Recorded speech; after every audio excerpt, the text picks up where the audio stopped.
Hello and welcome to another edition of the Eternal Journey and That Resolves, and this is another episode in the new player series where we look at 3 stages of a deck. The first stage is where you should be able to get in like the first week of play. The second step is a couple of weeks after that when you've opened some packs, and then the third step is the final destination or the end point of the deck. So the deck we're looking at today is called Chalice, and this is a creature-based control deck that all revolves around a relic called Crystaline Chalice. And what this does is once per turn you can pay 2 power to exhaust a unit with 2 power or less. That unit gets +2/+2 and you get to draw a card on top.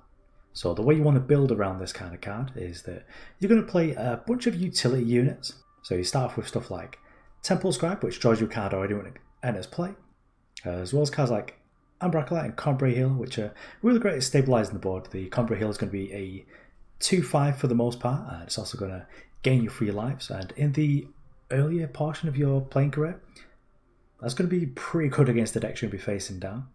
And when you get to pair this with the Chalice, it becomes a real threat, as a 4/7 is really difficult to deal with. So let's look at the budget for the deck. So we are only playing 8 rares. So we've got a playset of Harsh Rule, which is, I'd say this is a format staple, just another Justice staple that you really want to be crafting, as well as a Crystaline Chalice. And the Crystaline Chalice is a lot more narrow as a card, but it is vital to this deck.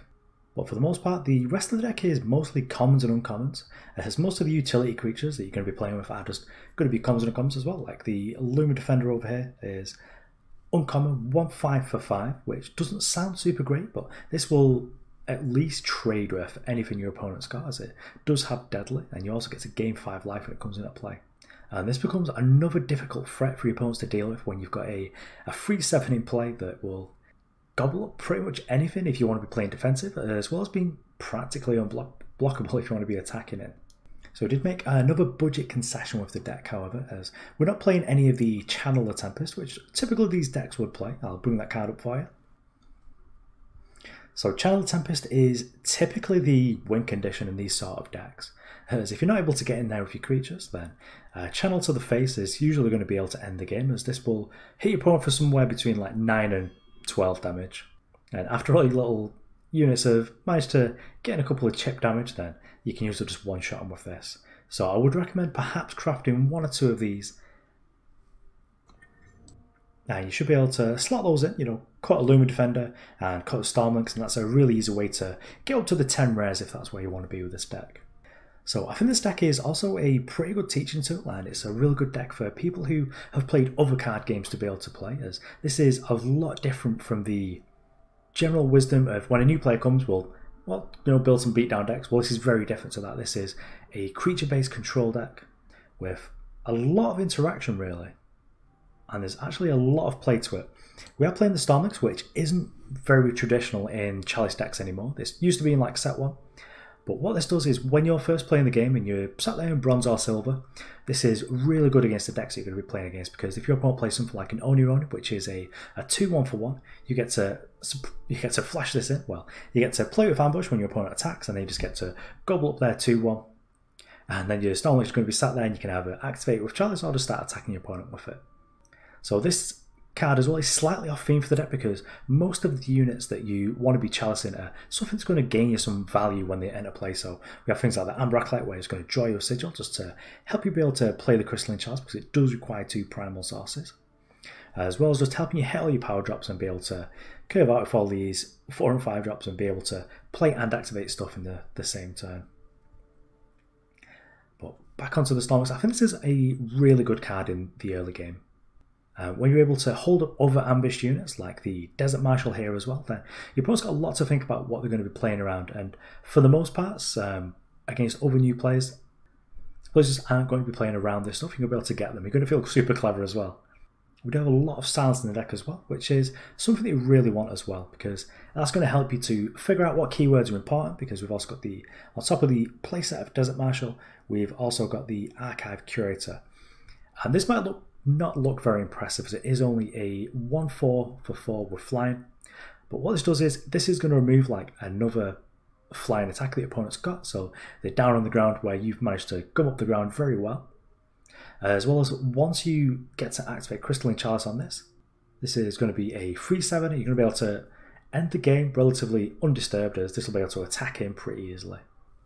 We do have quite a lot of card draw on the deck as well, and we've got Strategize, which doesn't really feel like card draw, it's more like filtering, but what this is here for is it's just to help you find that Crystaline Chalice, because the Chalice is the most important piece of the deck and you really want to be finding that. We have as well, we've got the Wisdom of the Elders over here, which is going to draw you 2 cards. So if you play Magic, this is like Divination, but this is at instant speed. This is really impressive because we've already talked about the ambush units we've got. But now we also get to hold up the Wisdom of the Elders, so if our opponent doesn't attack or doesn't do something where we need to play one of these ambush units, just get to draw some cards and get ourselves deeper and be able to find that Crystaline Chalice. We'd have an interesting card as well in the deck, and this is up to you whether you include this. This could be what you cut for the Channel Tempest if you want, or you could play some more utility units, and I'll leave you to feel free just to take a look through the cards that you can play. Generally anything that's got 2 or less power that does a thing, so here's a couple of examples for you. There's the Amaran Camel, and if you're playing against a lot of 5-based decks, then this is absolutely excellent, because not only can you Chalice it twice because it's got 0 power, so the first time you Chalice it, it's going to go up to 2, and then you get to do it again to bring it up to 4 power. But every time you draw a card, you're going to gain a life, and this deck does a lot of card draw. So as well as this being a reasonable block, it's just going to be able to really help you, just if your opponent's been beating you down in the early game for whatever reason, then it should be able to pull you out of any sort of burn range. We've also got the Excavation Assistant, which is a sort of cute favourite of mine, as this doesn't look very impressive as it is just a defensive body, a 0/3 for 1 with flying. But yet again, like the Camel, you can Chalice this twice, but also with the summon effect to Scout, what Scout does is that's going to look at the top card of your deck. You get to decide whether you want to put it on top, or if you don't want it, you get to put it on the bottom of your deck and you don't have to worry about drawing. You can draw a different card, and this can really help you to find the Chalice. But ultimately, I decided that Island's Choice was a good choice for that because this is a modal spell, and what that means is it's got 2 ways you can use it. So for the most part, you don't really care about little things because you're really good at gunning with the board and just blocking and just having huge toughness on your units, so you don't really care about little stuff. So this protects you a little bit from bigger units. So an attacking enemy unit with 4 power or more, you get to kill that with this spell. But you also get to negate enemy spells. So if your opponent's trying to do something really big and splash it, then you get to counter that as well. And this sort of plays in with a lot of the fast spells and instant interaction with the ambush units that you've already got. And though this deck is mostly going to be using all of its power every turn when it's got the Chalice in play, you do often get enough power that you should be able to hold up some as well. To round the deck off as well, we decided on the Harsh Rules. I felt like this was going to be a lot more important than Channel the Tempest, and it's going to be perhaps useful in more decks for you when you're going to be starting off than the Channel would be. Though of course feel free to include the channels if you've opened any, as those would be one of the next steps in improving this deck. Once you're out of like the silver range and you get into like gold, or you're in silver 1 for example, then you really want to get the channels in there as just another way to be able to win the game.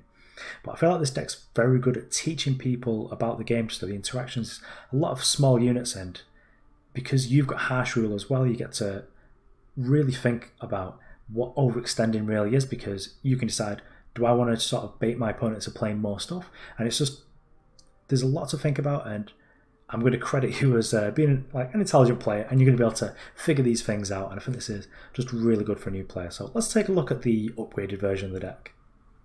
Okay, so here we are at the upgraded version of the deck. So we've got another 2 playsets of rares here. So the first one we'll touch on is the Crest of Wisdom.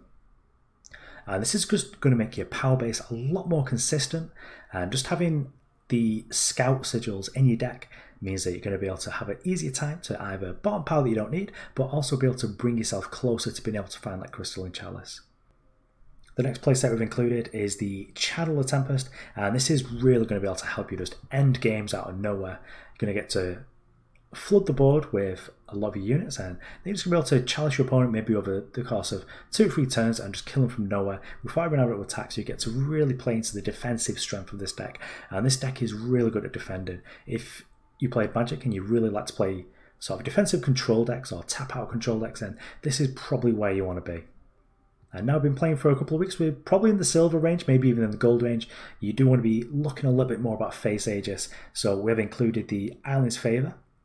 And this will help you to draw a primal sigil from your deck. And what it does as well is when you've already got the first primal sigil, this helps you to find the second one.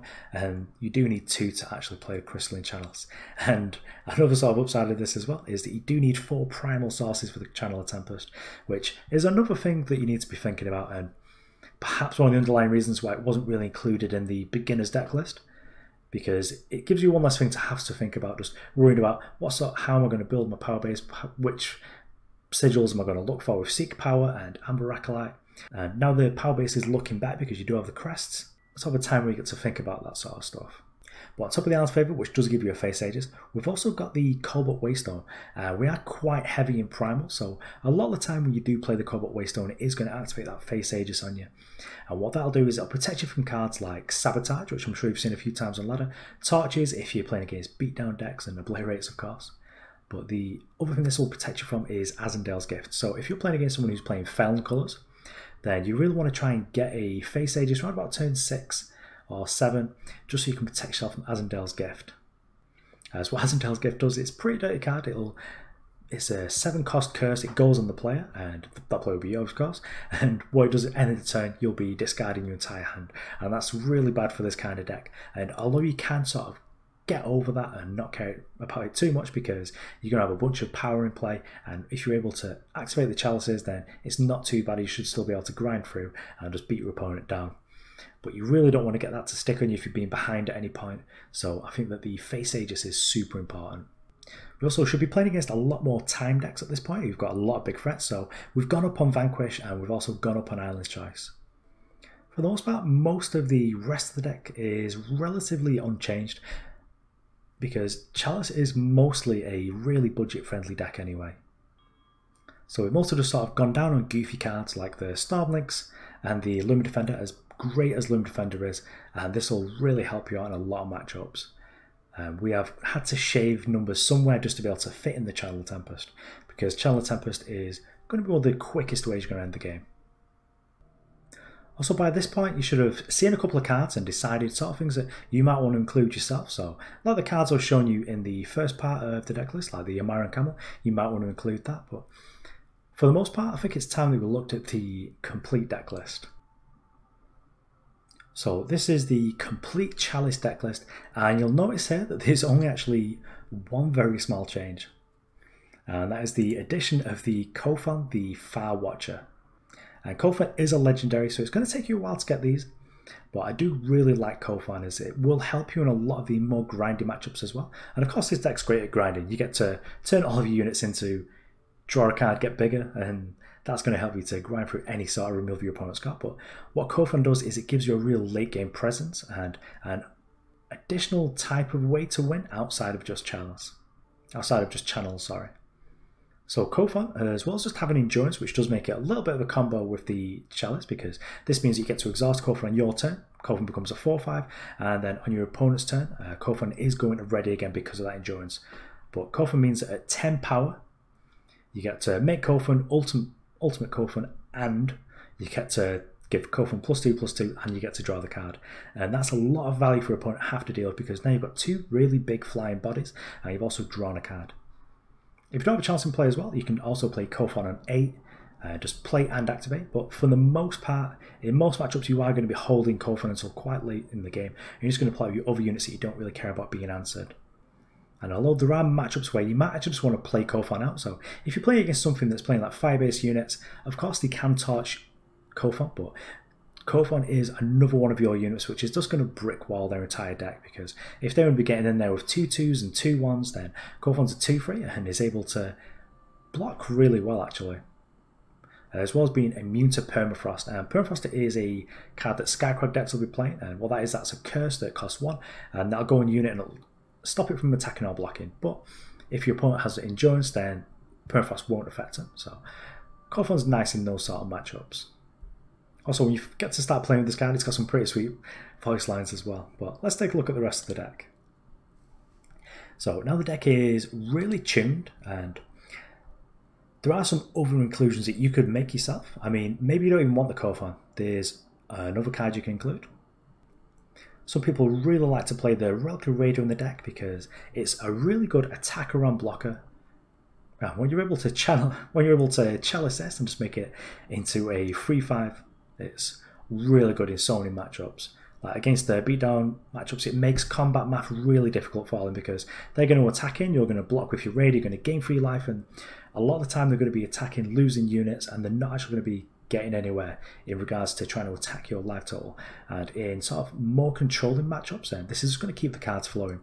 So for the most part in those matchups, you want to play this on 5 when you've already got a Chalice in play, because then you get to play this, activate the Chalice, make it bigger. You already got your card off it, and then if your Relic Raider survives the turn, you get to start attacking again. And 3-5s are really good at attacking, because if you're attacking a 3-5 into a 4-4, then the block doesn't really do anything. It just sort of, they bounce off each other, but you're up a card. Those are the ways that you're just going to be able to grind out your opponents. Occasionally as well, you might want to be including something like the Scorpion Wasp, because although generally this is just going to be a removal spell, you probably want to slot it in for one of the island's choices. This is still just another ambush threat that you can add to your arsenal, and it's something that your opponent for the most part isn't going to be playing around in. If you're sort of sick and tired of playing against Armory, this is really good against them, because not only can it trade cleanly with an Icaria, but you can flash it in end of turn and start harassing weapons with it. This is just another way that you're able to sort of keep ahead in those matchups. But that's a complete deck. You don't need any campaigns for this. You could, of course, get the new campaign Dead Reckoning just to get some hailstorms in here, but for the most part you could also just put like 1 or 2 lightning storms in if you're playing against a lot of tokens. But again, this deck's just really versatile, because the power of this deck comes from just having a lot of powerful units that have got excellent effects, like the Desert Marshal, and you've already basically gained a card by their enter play effect, and then you're able to chalice them, make them into a real threat, and also draw a card and just keep digging through your deck. But ultimately, I think this is perhaps one of the more difficult decks that I am going to be offering. But I think it's ideal for players who've come from other sort of card games and they just want to get the feet wet and try something new. And they don't just want to come to a new game and play beatdown because they've already earned the stripes in another game where they've gone for the first 6 months of going to an F&M just playing mono red every time, and they just want to try out something a little bit different. And that's what this deck will offer for you. Okay, so I've been That Resolves, and this has been the Crystaline Chalice deck tech and deck guide. Please, as always, just let me know in the comments if there's any sort of feedback, anything that I'd change that could make this experience better for you. But really, what I want to focus on right now is just trying to bring out one of these a week with a new type of deck, and of course it's going to be getting updated as new sets and perhaps even new campaigns come out. Because anytime a campaign comes out, like Harrow's Travel, where you can basically purchase that, and by purchasing that you get to buy a deck, then I am going to let people know, because those are the cool things that you want to know. I've definitely been in positions where I've played games, like I tried to play Elder Scrolls Legends, and I was just very confused. I wasn't sure what to do. Like, do I buy a campaign, do I not? Because I'm not a free-to-play player. I'm happy to chuck a few quids, like in a developer's way. Obviously, not everyone can be in that position. I'm quite lucky myself. But leave us a comment, let me know what you'd like, anything I could change, and we'll get right on it. See you on Reddit.